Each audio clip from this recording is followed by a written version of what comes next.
Hello, my name is Christyn Overstake. I am currently Assistant Professor of Art at East Central University in Ada, Oklahoma, and this is my collaborator. I'm Robin Baker, also a teaching assistant professor at Oklahoma State University. And this is Decimation, our collaborative show as Green A Studios. And it is currently on display at the Tulsa Artist Coalition through the month of November 2023. So we're going to kind of walk you through the exhibition and talk a little bit about the work that we have included in this show. Some of it we've shown before, some of it's new. We're just going to kind of walk you through it and explain a little bit about what our process was and what our goal is for this body of work. Okay, so we're going to start talking about the piece behind me, but just a little bit of context for this exhibition. This is an exhibition of the work that we are, it's an element of a series of work that we call the Extinction Project. So we're talking specifically about biodiversity loss and speciation as a result of human activity, very specifically as a result of human activity. So all of the work in this gallery is part of that larger project. So we're talking about species that have either gone extinct, are critically endangered, or otherwise vulnerable as a result of human behavior. So this whole project started with specifically one species, and we started with the passenger pigeon. It's one of the more iconic extinctions of our recent age. It is one of the few species where we actually know the specific date and time of extinction, because the last member of this species passed away in the Cincinnati Zoo. And so this piece has gone through several different iterations, from hanging skulls to now video of hanging skulls, and then skulls in these shotgun shells. So, but all of these are replicas of the skull of Martha, that last passenger pigeon that went extinct at the Cincinnati Zoo. And the main causes of their extinction were they were hunted for food. As urbanization kind of kicked up at the turn of the century, they needed cheap food sources. Passenger pigeons used to, or they say that they would black out the sky for hours as these flocks of millions and millions of individuals flew overhead. So they were really abundant and easy to shoot, and then sell for food. And because they had evolved over time to be reliant upon their flocks for their survival, the decimation of their population caused entire flocks to collapse. So they could not survive without those mass numbers of birds. So all of these pieces here behind us are, again, cast bronze originals made from a 3D digital scan of Martha, the last passenger pigeon, that was then 3D printed, and we cast them in wax, and then made trees, invested them, and cast them all in bronze. So we, over time, have cast over 800 of these individual Martha skulls. And this, the video projection behind us is a little washed out due to the daylight in here, but it is video projection of the shadows cast, so it's kind of the presence of the absence of these particular specimens. So this is an intaglio print, so this is an etching done onto a copper plate, and this is an image of the digital mesh scan that was used to make the 3D prints of the passenger pigeons. So we took the digital scan of this precious specimen, and the technology that enabled us to reproduce something that is precious and untouchable in a traditional casting method. So translating that new technology into a traditional printmaking format so that we can kind of see the method and means by which we were able to produce these multiples. And the soft ground around it is all impressions of the 20-gauge shotgun shells that were commonly used at the time for the hunting of the passenger pigeon for food. And so this piece over here is a larger print of the same passenger pigeon skull done in a woodcut relief printmaking process. So it's just more of a showing the value and the dimensionality of the skull without the wire mesh that comes with the digital scan. So this piece in front of us here is a hawksbill sea turtle. And so the hawksbill sea turtle, if anybody's familiar with tortoise shell accessories, those were originally, and still probably sometimes today, made from the shells of hawksbill sea turtles. And so the hunting of these turtles for their shells to make fashion accessories are one of the main reasons that this particular species is in decline. Although the designation as a critically endangered species and some other laws against poaching and hunting them for that purpose has helped them decline less quickly.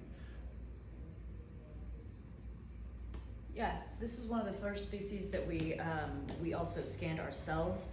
So these were also made from 3D digital scans from an original skull of a hawksbill sea turtle that was lent to our collaboration from the Smithsonian Institution.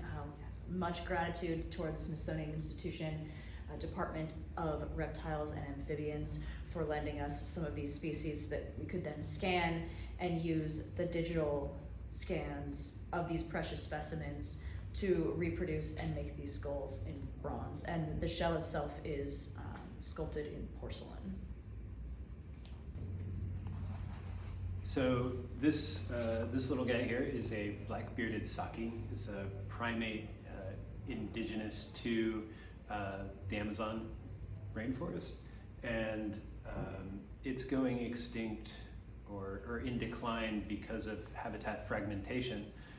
Its habitat was clear-cut in order to create roads and access to build a hydroelectric dam that was meant to power an aluminum smelting plant. So we have the skull cast in bronze, as most of this work is, and then this cast aluminum cut off tree stump to represent that deforestation, that habitat fragmentation, as well as the purpose for the dam, which was aluminum smelting. So we try to, again, create installations and compositions that use material and other things to tell the stories of how each of these species is in decline or has gone extinct. So this print behind me here is a kind of three-sided view of Martha again, and it's a little bit a smaller intaglio, again, mostly etching, copper plate etching, excuse me, and it's also done with that wire polygon mesh that is a part of the digital fabrication, digital rendering process. And this piece next to it is also a copper plate intaglio etching. And this is a wire mesh of a Kemp's Ridley sea turtle. And this particular species we'll talk about associated with some of our other work. But yeah, it's another intaglio plate to accompany the installation. And this is, again, the wire mesh that we use to 3D print and make the sculptural objects in the larger installations. And the Kemp's Ridley was another skull, and we'll talk about this more, another skull that was lent to us by the U.S. Museum of Natural History, the Smithsonian Institution, Reptiles and Amphibians Department. So this particular installation is an installation for the Kemp's Ridley sea turtle. It is the most endangered sea turtle on the planet right now. The Kemp's Ridley was, again, another one of the species that was a specimen lent to us by the Smithsonian Institution, U.S. Museum of Natural History, Department of Amphibians and Reptiles, for which we are very grateful. This original installation was built for Sculpture Month Houston 2021, and so it's kind of modified from its original format when it was living in a silo, but it is talking about the primary causes of despeciation for the Kemp's Ridley sea turtle, which is being caught in nets as bycatch for commercial fishing operations. So we have them, our bronze castings from those 3D printed specimens that are hung in commercial fishing nets. And we also have collected audio from a hydrophone from the Gulf of Mexico, which is their primary habitat.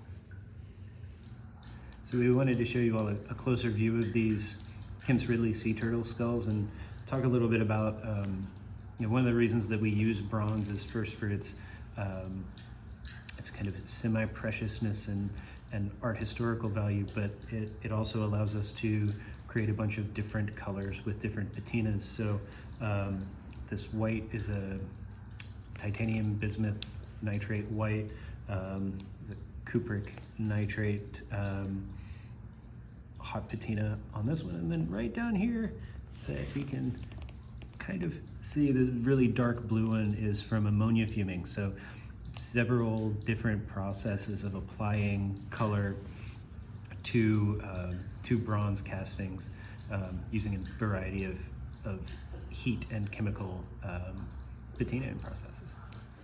So this installation is kind of the companion piece to the previous Kemp's Ridley sea turtle installation. So this is actually a two-part piece. And the previous piece was talking about causes of despeciation and population loss. This piece is talking about attempts at conservation. So this piece is specifically about the expansion of nesting sites on Padre Island in South Texas. So there is a hatchling collection and release program on Padre Island where they've been working for decades now to expand nesting sites for the Kemp's Ridley sea turtle in the attempt to expand its population.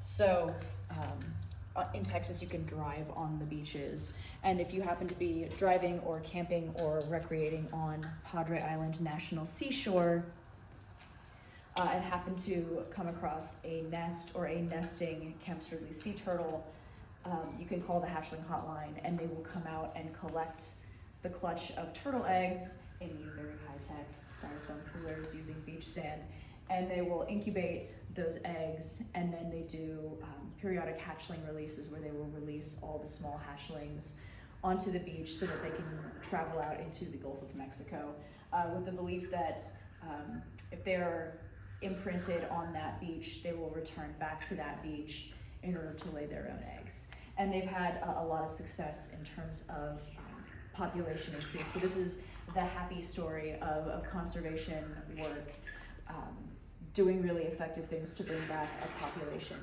of a species. And when we went back to collect, this piece also has companion audio of beach from the nesting sites of the turtles. And when we went down to collect that audio, the beach was covered in plastic trash. And so we collected many bags of plastic trash, but it felt disingenuous to tell a story about a beach that's covered in plastic and not include some of that. So this is all authentic Padre Island trash collected from our last visit down there. We were fortunate in, both of us attended graduate school for our MFAs at Texas A&M Corpus Christi. So doing this piece about the Kemp's Ridley specifically felt really special for us because we felt connected to that place and we felt connected to this species. We used to go to the hatchling releases at dawn on the Gulf of Mexico. So if you ever have the opportunity to go and see those, they're pretty spectacular. And it was really a privilege to get to make this work about this species that we felt really connected to. So this piece over here next to me has got a pair of skulls of the golden toad. Golden toads are one of the first species that led researchers to understand that there was this fungus that had traveled overseas, probably from the exotic pet trade, hence the little aquarium. But where this fungus exists naturally, it's not problematic to the amphibians, but once it got brought over to the Americas, it started causing a bunch of problems, and particularly in Central and South America is where these frogs, these amphibians have been particularly had particular trouble, but a similar kind of strain of fungus is affecting toads and frogs all over the place. So there's a yellow-legged frog in the Sierra Nevadas in California that's also dealing with the same issues. So we put the skulls of the toads, again, lent to us by the Smithsonian, and scanned them and put them in this little aquarium. And then on top is the aquarium, and the skulls are sitting on top of this laser-cut wood image of the fungus itself. So it's probably one of the more iconic specimens that's in this show. This is brand new work for us. So we recently acquired the scan of this adolescent female polar bear. And so we've done a couple of iterations or a couple of different pieces with this skull. This one really hones in on the main cause of climate change that is causing habitat problems for the polar bear, with ice melt and all of that. So we just stuck her on an oil barrel, and that's what this thing is saying. So one of the reasons that we work with bronze specifically as a material is that bronze historically is the medium for monuments, for memorials, for commemoration of significant events and people and significant ideas within a culture or a society. So these became kind of monuments to the loss of the species that we're talking about and the decline. So they become precious and elevated in memory.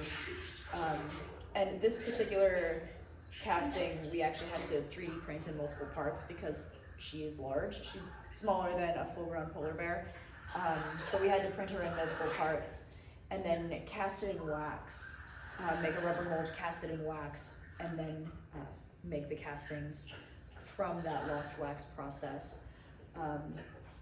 This one also has a titanium dioxide and bismuth nitrate white patina.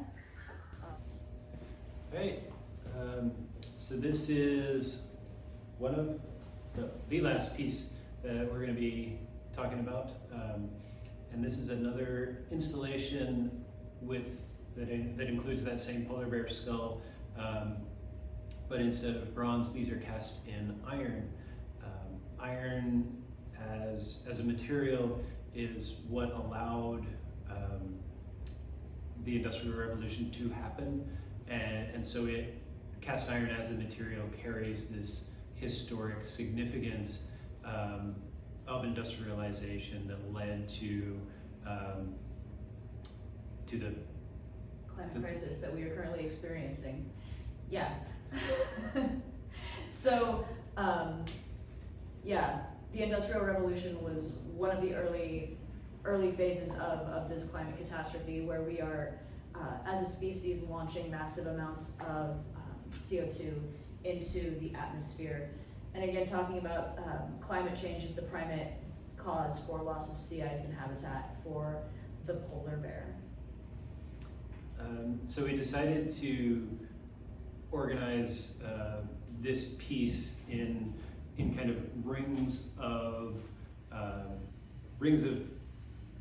contributions to climate change. So the skulls are sitting on a bed of coal coke and electrical cords. The primary cause of climate change being coal-fired power plants for electricity. And the secondary cause of climate change is transportation. So we have car tires and gas cans And the third ring, the tertiary ring, is agriculture, which is the third cause of climate change. And so part of these little guys, to talk about the agricultural side of things, we got these meat packing trays and made molecules out of wood. This particular one here is methane, released from, thank you. It's a byproduct of meat production. And this one is nitrous oxide, which is a byproduct of fertilizer use for broader agricultural practices. And that nitrous oxide molecule is sitting in a bed of agricultural fertilizer. So the goal of this installation was to talk about the three kind of primary causes of climate change, which is the speciation threat for the polar bear, and so thanks for joining us on this little video tour of this exhibition. Again, it's up through towards the end of November at the Tulsa Artist Coalition Gallery in downtown Tulsa in the Arts District. So thanks for watching. And if you get a chance and are in the area and can come out and see the show, come out and see it in person.